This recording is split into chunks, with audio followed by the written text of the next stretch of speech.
A 22-year-old Hungarian pianist is new to the world stage, but critics say he's a rising star in classical music. He calls himself the unknown pianist, but his work's becoming quite familiar around the world. Hungary's MTV introduces us to this man, his music, and his message. His name is Adam Gyorgy. Pianist Adam He's a Gyorgy 22-year-old gehört zu den begnadetsten Hungarian Nachwuchstalenten weltweit. Und Experten sagen ihm eine grosse Karriere voraus. Mit 4 hat According to Adam his angefangen professor at Klavier the spielen academy, und he has schon a mit born 12 talent ist ins with the Konservatorium sense of geschoben. I think Begeistert und mit seiner Kunstform für die ganze Welt. family is working on his success. Music is international.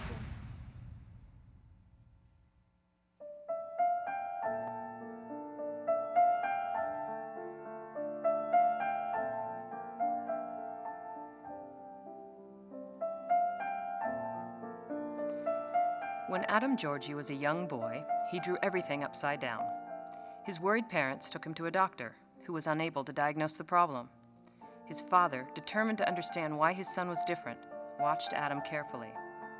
One day, he sat opposite Adam and asked him to draw a house. As the house began to take shape, Adam's father suddenly realized that his son was drawing the house upside down so that his father could see it right side up. Adam was drawing everything in a way that best displayed his artwork to the viewer. This ability to see things from a different perspective was proof of Adam's natural inclination to perform and revealed a thoughtful regard for how best to communicate with his audience. Today, Adam communicates through his music in the same way as he drew as a child, with the understanding that the audience, the listener, plays an integral role in bringing the music to life.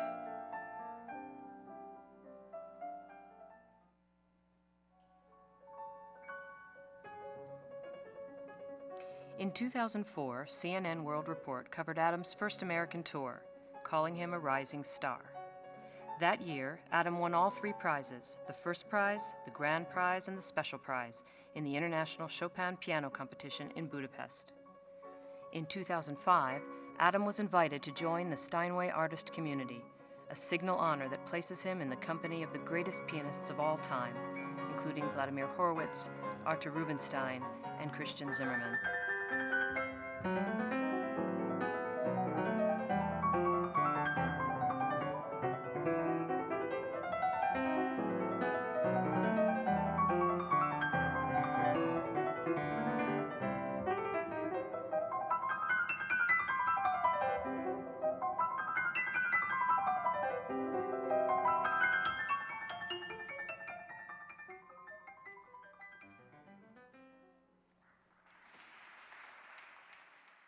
Good afternoon, everyone.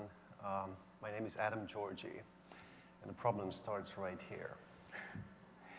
Everybody says Gyorgy, Gyorgy, Gyorgy, Gyorgy. In Hungary, we say György. It's very, very different.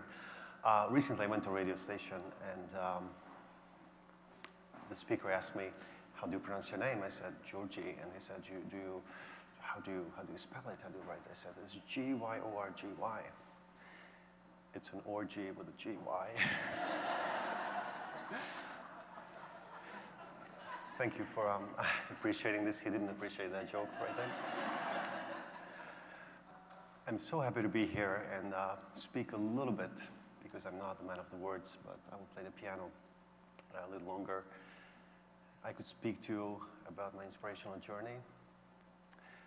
My topic is from raspberry fields to Carnegie Hall. I was 4 or 5 years old when I worked on the family fields back in Hungary.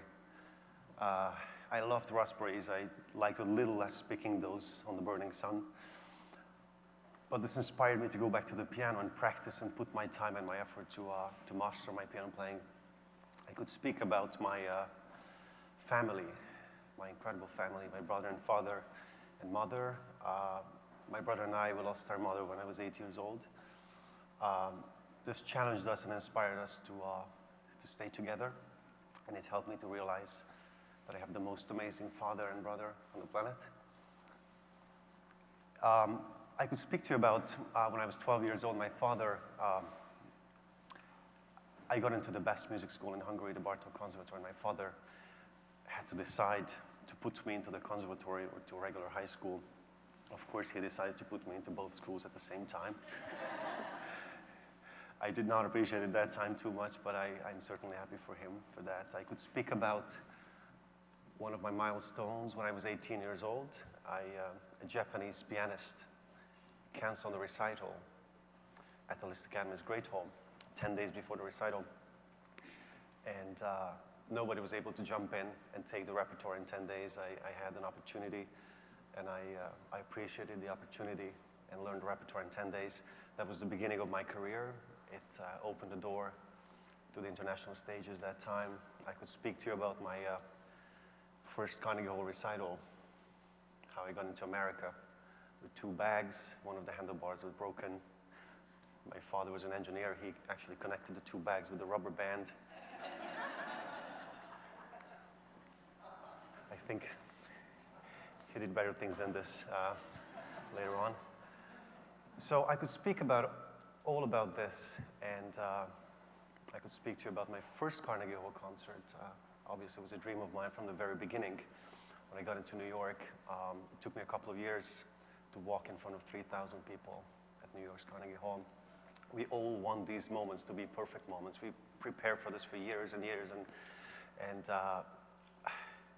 after my recital, after my rehearsal, I stayed on 82nd Street and First Avenue. The concert was 2008, November 2nd. You all know about this. You may remember this was the day of the New York Marathon that year. We live in New York now. We know what that means. I did not know what that means that time. I wanted to cross First Avenue on 82nd Street and get my suit. Thank you very much. I went to the policeman and I said, I'm sorry, I have to cross First Avenue. My suit is right there. I play in Carnegie Hall in about 1 hour. And the policeman said, sir, you're the 10th person coming up with the same story playing at Carnegie Hall tonight.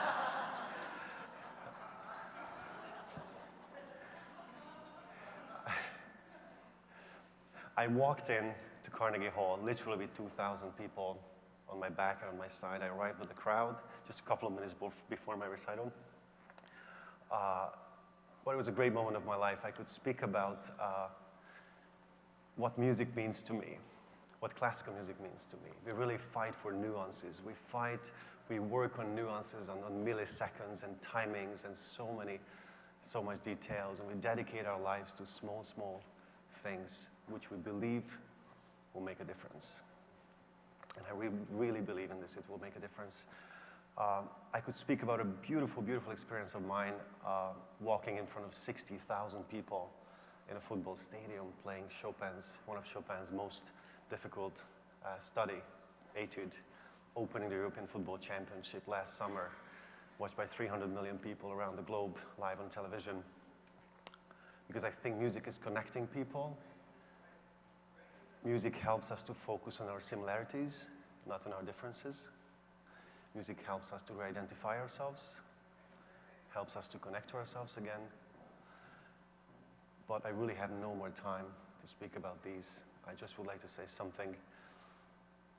I think I'd like to thank to all the people who helped me to stand here in front of you today, because